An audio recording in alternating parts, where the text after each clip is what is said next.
ए cameraman ई आगे से खा के पचावल का मतलब कौन ची होला रे? भौजी पेलवाइले बिया।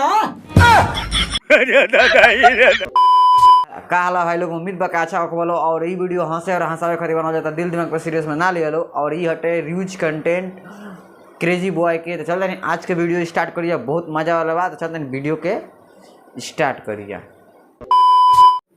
तो का हाल बा भाई लोग? ए कैमरामैन का हाल बा? औरतिया का कहतिया? औरतिया कुछ नहीं के कहत, औरतिया पेलवावल चाहतिया। अच्छा छोड़ जाए दे। आज हम सोचता नीनू कि तू रोस्ट वीडियो बना। हाँ बना ले बे। हाँ चल ठीक बा, जो अब तू बनाओ। है देख ले, है माइक होवे ठीक ना? माइक है, माइक अपना गाड़ी में मतलब अपना आगे लगा लिया। टी शर्ट पे जो माइक रख ले बनी। चल एबार तू बना सारे। देखा दिन तोर गाड़ी में कितना खून लगे। क्या हाय गाइस, कैसे हो? तू बोलिया। हाँ सारे की हो गइल बका रे? ना थोड़ा बहुत परेशानी बगाला में। त का हाल बा भाई लोग?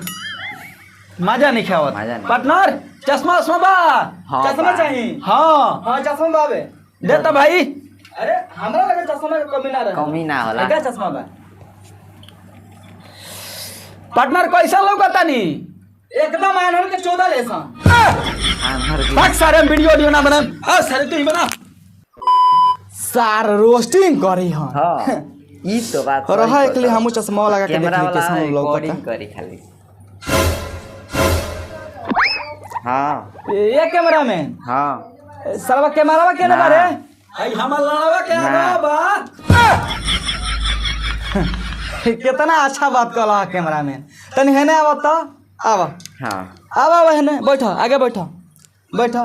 कितना अच्छा बात कहला। कहाँ बा कैमरावा? लड़वा के आगा बा। मजा आ गई। है सरे कौन पे लकड़ी बा राजा के सुतैले। अरे तोरी बहन का बुर चोदो। ई कौन टाइप के गाना हरे कि कौन पे लकड़ी बा पिया का सुतैले? अरे करी बहन चोदो।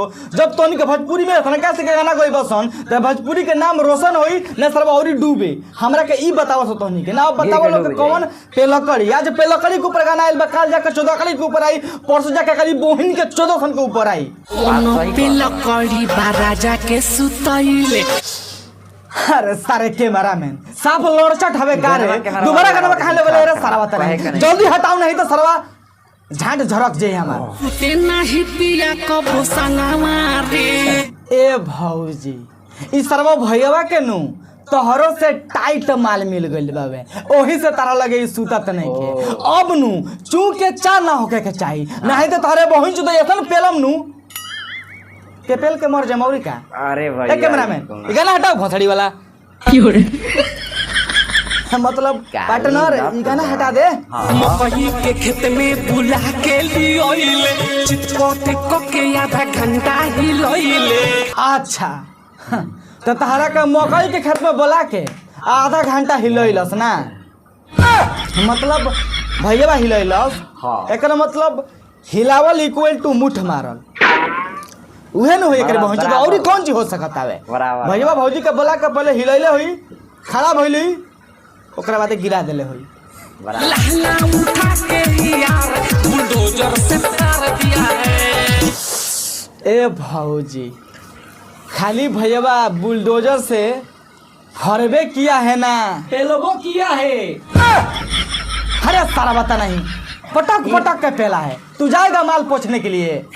सारे चुतिया कहेगा सरवा जाओ ना तब बिचौ में बोल देला मर्दे ना यार। वो भौजी को भी मरवावे अपन यार से मरवा सकती है, कुछ भी कर सकती है। एकरा में हमारा और ना हमारा तो बोलो जरूरी बाबा कह सके भाई, रोजी रोटी के सवाल था। लेकिन ही सरवा कैमरामैन काहे बोली अतरी? हां हां ई डांस देखो लो भौजी के ना, मतलब सरवा एकनी के लागत नु अगला साल एकनी के नेशनल फीफा सॉरी नेशनल ना इंटरनेशनल फीफा झाटू अवार्ड से सम्मानित करे के पड़ी। बहन चोद डांस मारे तारी सा लागत का पेट में लइका बा। हे तरी हट तोर बहन चोद। धीरे से नाच छोड़ी रे तोर मार्केट लौकता। धीरे से नाच छौड़ी रे तोरा मार्केट लौकता। गाना बा? ए भौजी देखे तारा लोग। सॉरी ए भैया मार्केट जी लौकता। मार्केटवा कागवा देखो दुगो झुलवा झूले वाला सामान लौकत है धक के झूल जा सरऊ तोहर टोपल देखी खजाना हमर मन बड़ा छौकता। ए भैया जी थोड़ा देरी छोड़ तहार दो खाली जी। अभी मने छौकता नु हाँ हैसीन देखला के बादे का जन काहे हमरे सनका मन करत हवे कि भौजी के पेल के सारा चाइना भाग जाई मीठा के तोहर भेली कोनो चाट जाई तेली कौन चीज चाट जाई मीठा के तोहर भेली कोनो चाट जाई तेली। हाँ अरे सारा बता नहीं ई कौन टाइप के गाना हरे क्या के जाने मीठा कौन टाइप के गाना के है? भेली चाट जाई तेली सारा बता नहीं हमरा गांव में एगो तेली बनावल यार सुनिहल तो कहल के सरबा कैसे कैसे गाना गावत रसन हाँ। अब बतावल के सरबा कहत बे के मीठा के भेली चाट जाई तेली अरे सरबा बता नहीं तेली जात कोनो चूटा कीड़ा मकोड़ा थोड़ा ना होला ना सन होला। के सरबा जाके मीठा चटिया सन हाँ। ए सारा बता नहीं अगर तोरो चाटे के मन करी न तो आज हमरा लगे दूगो भेला बावे फर्क ये बा के छोट छोट बावे लेकिन बहुत इंटरेस्टिंग आई मीन मतलब बहुत अच्छा टेस्टी बा। लागी काया नवा से खा के पचैले बानी पचा ए कैमरामैन ई आगे से खा के पचावल का मतलब कौन चीज होला रे भौजी पेलवाइले बिया हम काया नवा से खा के पचैले बानी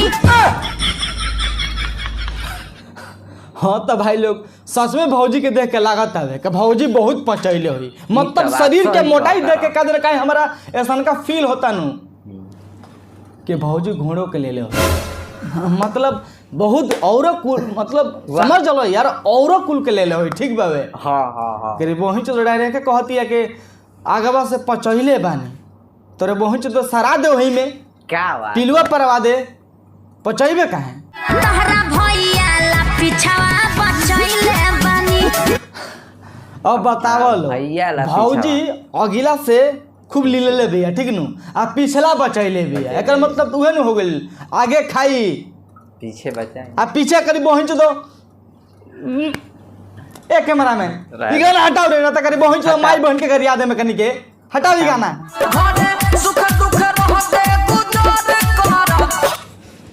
सुखे दुखे रह के गुजर कर अच्छा बात बा भाई मतलब अच्छा बात बा भाई ऐसन के तो दुल्हन रहे के चाही औरत रहे के चाही के सूखे दुखे जौन रोटी दाल चाहे नमक रोटी मिलता है खा अपन हस्बैंड के साथे रह आगे कौन सी कहते रहो भौजी कहा चाट के ये राजा उजोर करो कौन चीज उजर कर अब चाट के ये राजा उजोर करो अरे भौजी हम तक पहुंच तो भौजी के बहुत संस्कारी बहुत अच्छा समझत अच्छा रही समझ ये कहती है कि बाकी- अब चाट के राजा उजर कर वो तो पहले से उजर हुई हाँ भाग सारे उपरिया लुहाट होई मतलब भौजी साहब यही से हम कहनी है उजर हुई हाँ। हो सकता है वो तो अब समझ सकता है एक बार बोले नहीं ना बोले नहीं तो फिर कंट्रोवर्सी हो जी भौजी के कहना हम बाबा के आवाज चाट के राजा उजर। एक सेकंड में लो देखिए बहुत चलता है हाँ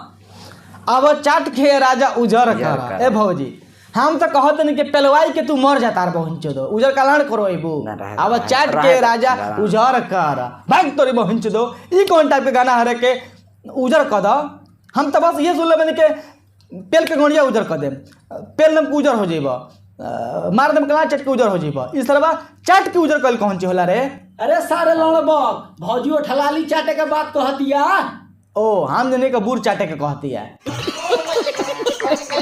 चाट के ये राजा उजोर करो अरे सरवा कौन एकरा का पेल के उधर कह दो सर काहे ही बार हमके परेशान करत या नत परेशान कर रहे हैं सरवा लागत हम पागल हो जाए अब देखो लो भाई लोग हम वीडियो बनाएम ना यार हमला हमरा बनाएम अभी वीडियो, एडिटिंग जहाँ करे के दिमाग अपलोड समझ करे के बाबे पैसा होप करते नहीं कि वीडियो देखे तो लोग अच्छा लागल वीडियो कैसा लागल कैसा ना कमेंट करके बताइए हलो और वीडियो देखे को ज्यादा अच्छा लागल तो वीडियो के लाइक कर दी हलो अच्छा ना लगल फिर भी लाइक कर दी हलो ठीक बा भाई बहुत मेहनत कर मैंने वीडियो में ठीक ना मिले जी फिर से नेक्स्ट वीडियो में तब तक के लिए बाय तो भाई लोग वीडियो पसंद लागल होई तो लाइक कर लो हमारे चैनल पर न्यू आइल पढ़ लो चैनल का सब्सक्राइब कर लो और ऐसा नेक्स्ट वीडियो मिले तक बाय।